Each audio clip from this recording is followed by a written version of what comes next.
Analizar esta situación estamos en comunicación por Zoom con Alfredo Blanco, economista de Córdoba. ¿Cómo le va, Alfredo? Buen mediodía. ¿Qué tal? ¿Cómo estás, Marco? Buenos días. Bueno, cifras muy preocupantes, ¿no? Algunos destacan una desaceleración, pero en realidad 3,2, 3,3 del mes anterior, estamos en los mismos parámetros, ¿no? En realidad ese 0,1, cuando estamos hablando de niveles de la inflación que vos mencionabas, no es relevante. En realidad se esperaba que bajara un poco más. De hecho, 24 horas antes, el ministro Culfas había dicho, ya tenemos una clara tendencia descendente en la variación del nivel general de precios. Entonces uno pensaba que quizás teniendo información privilegiada, se esperaba una reducción más significativa, pero bueno, eso no ha ocurrido. Y habría que agregar un punto que creo que es muy importante, y es que estos niveles de inflación se están verificando con ciertos precios congelados, otros precios cuidados, con tarifas digamos, se trata de morigerar su aumento, con un dólar oficial que viene comportándose en los últimos meses por debajo de la tasa de inflación, de manera tal que uno dice, bueno, con todos estas consideraciones, de todos modos estamos en una tasa de inflación elevadísima. Y bueno, lo hemos dicho otras veces, Marco, la tasa de inflación es reflejo de otras cosas, es reflejo de desequilibrios estructurales muy fuertes de la economía argentina, es reflejo además de expectativas negativas sobre la evolución futura de la economía. Y tal como señalabas, las previsiones del gobierno son, obviamente, ningún agente económico toma sus decisiones pensando que 2021 va a tener 29% de inflación, cuando ya tenemos 25% en el primer semestre.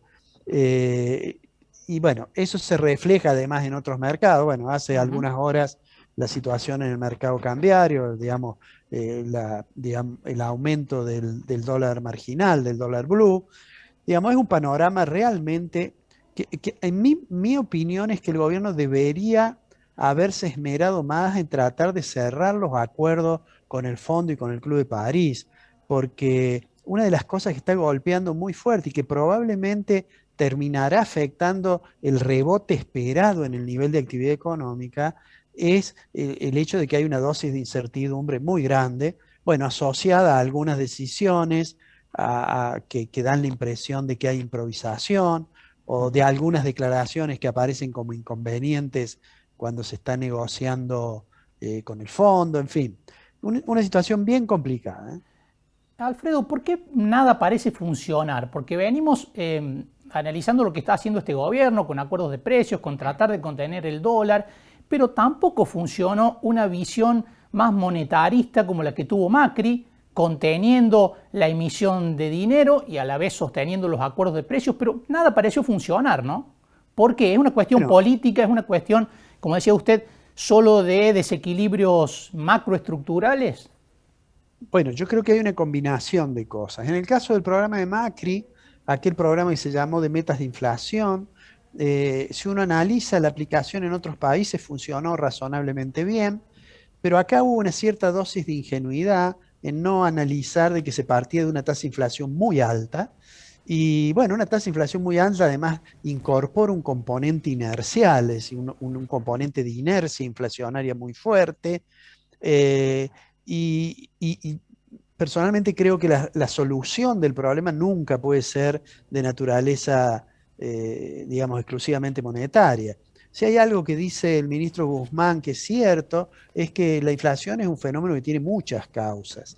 Ahora, en el caso de la política económica actual, bueno, el gobierno comenzó y con un programa que se vio sorprendido después por el tema de la pandemia, pero no es solamente ese problema.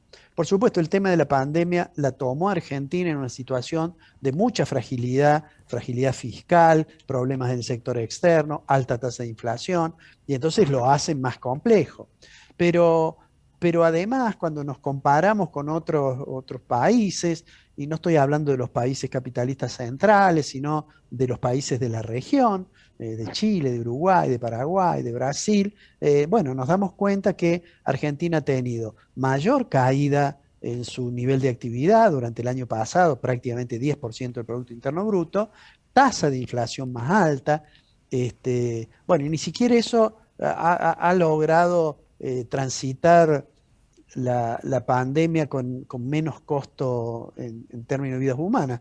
Entonces, me da la impresión que uno de los problemas que explica por qué este fracaso del gobierno en reducir la inflación, yo tengo la impresión que tiene que ver con un mismo error que cometió Macri, que es no tener un ministro de Economía fuerte, digamos. Ujú. Yo siempre digo, en algunos países, qué sé yo, los Estados Unidos probablemente nadie sabe cómo se llama la señora que es secretaria del Tesoro, o en Suiza nadie sabe cuál es el miembro del Consejo Federal que se ocupa de economía, pero bueno, son economías que tienen otro comportamiento, no es economía como la Argentina, donde además los agentes económicos reaccionan, están muy sensibilizados a los Claro. problemas económicos y demás.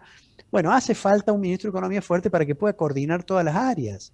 Ujú. Eh, yo digo, inclusive el ministro debería tener cierto poder sobre otras áreas que a veces toman decisiones que pueden ir en contra de las decisiones necesarias para un programa que reduzca la tasa de inflación. Me da la impresión que no va a haber programa que funcione, menos además en un año electoral en el cual las elecciones siempre presionan el gasto. Claro. Si miramos las cuentas públicas, tuvimos digamos, durante los primeros meses del año un buen comportamiento, digamos, el gobierno estaba haciendo un ajuste, aunque no lo dijera, ese ajuste venía vía inflación, por una parte, y vía aumento de impuestos, que eso, digamos, implicaba un déficit primario más bajo, pero bueno, eso fue en esos meses y para el segundo semestre seguramente eso no va a ser así. Ujú. El segundo semestre es complicado porque tenemos las elecciones, tenemos que la entrada de dólares por las exportaciones del complejo exportador no van a ser las del primer semestre que le permitieron al Banco Central, Claro. digamos, aumentar el nivel de reserva, ¿no es cierto? Tuvimos buenos precios, una cosecha buena, eso no lo vamos a tener. Vamos a tener una ayudita del Fondo Monetario Internacional, nos van a regalar 4.500 millones de dólares en derechos especiales de giro, pero de todos modos, digamos, vamos a asistir a yo creo que se va a reavivar cierta puja distributiva, porque con esta tasa de inflación que vos mencionabas, 50% en los últimos 12 meses, bueno, hay muchas de las paritarias que se cerraron que se van a tratar de Claro, abrir. están muy lejos, ¿no? De esa Y, cifra. claro, están muy lejos y entonces va a haber allí una presión que termina siendo una presión inflacionaria de costos después, eh, de manera tal que es un panorama No es bueno, realmente no es bueno el complejo. panorama para el segundo semestre, digamos, en la espera de una desaceleración. No es bueno y yo diría que además con la incertidumbre, además con el proceso electoral, digamos, un programa integral que pudiera poner a la Argentina en un camino de reducir la inestabilidad de precios y pensar en una recuperación que no sea un mero rebote, me parece que requiere niveles de confianza. Cuando alguien a mí me dice si el dólar está atrasado y yo hago una cuenta del tipo de cambio real y da la impresión que no está tan atrasado, ¿no? Sin Ujú. embargo, el oficial está a 100 y el que va a hacer operaciones de contado con liqui está dispuesto a pagar 170, o el que va al blue. ¿Qué es esa diferencia? ¿Qué es esa brecha? Esa brecha es esencialmente desconfianza. Ujú. Esencialmente es desconfianza. Y esa desconfianza con esa brecha termina impactando en la economía real de diversas maneras, pero una de las maneras que impacta es generando mayor inestabilidad de precios. Ya no es solo una desconfianza política, sino casi sistémica, Alfredo, ¿no? Es Porque es una una desconfianza que desconfianza, persiste más allá de los gobiernos. sí, sí, sí, y digamos, la esperanza que queda es que pasado el proceso electoral y sea cual fuera el resultado electoral, haya, digamos, una mayor confianza en las decisiones. Yo creo que hoy al gobierno razonablemente, digamos, bueno, los agentes económicos no le creen, ¿no es cierto?